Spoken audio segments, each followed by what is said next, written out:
Good evening, everyone. I hope that you are well. Today, I would like to talk about the judgment of Shembe versus Shembe, looking particularly at Judge Deron's judgment, which stated that it is Primrose Shembe who is the titular head of the Nazareth Baptist Church and nothing to do with Shembe. This happened some time ago. What concerns me most about the judgment is that it is ahistorical in a sense that it tries to unite the whole of Nazareth to say it is one body, it is one church, to say that Primrose Shembe is the leader of all Shembe, including the Shembe in Euphakameni. But I think that was not the legal issue. The legal issue was who is the legitimate successor of Uthingo Lamakhosazana. The judges themselves exonerated Uthingo Lamakhosazana on the charge of forgery, meaning that he never forged anything.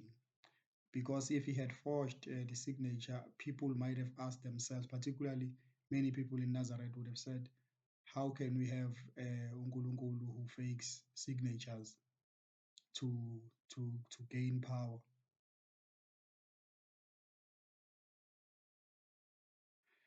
But what Judge Deron was trying to do is ahistorical. I say this for one particular reason. If you listen to what the old elders are saying about the history of the church itself, when Ilanga Lamalanga died, Johannes Galile Shembe died in the 1970s.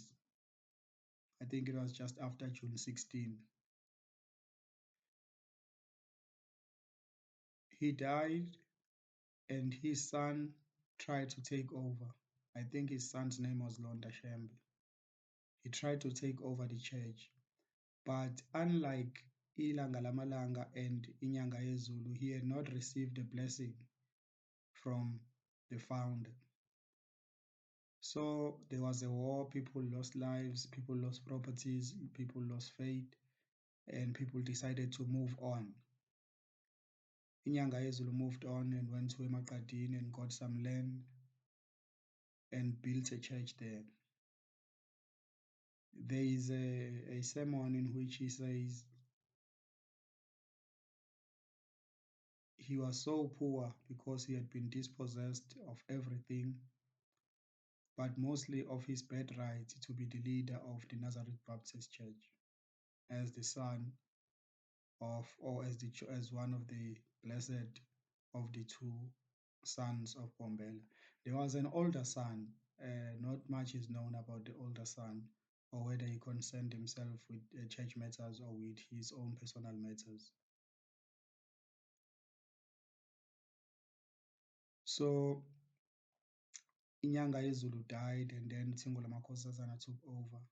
And in 2011, he died, and then this new conflict, which Shembe versus Shembe is about, arose when the will was saying that it is Vela Shembe who's supposed to take over, but people supported Unyazwe Zulu. Of course, I have never seen the support of Vela Shembe. Maybe Vela Shembe has more supporters, but I've never seen it myself. I know that Unyazwe Zulu has a lot of supporters.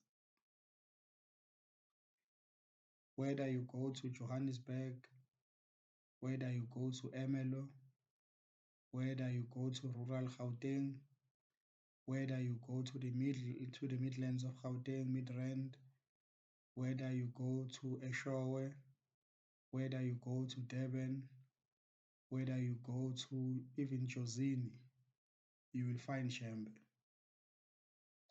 And you will find the Shembe of Nyazwe Zulu. However, the judgment says that it is Primrose Shembe who is the titular head of the church, but it doesn't mention who are the members of that committee which is supposed to have a word about who is the titular head.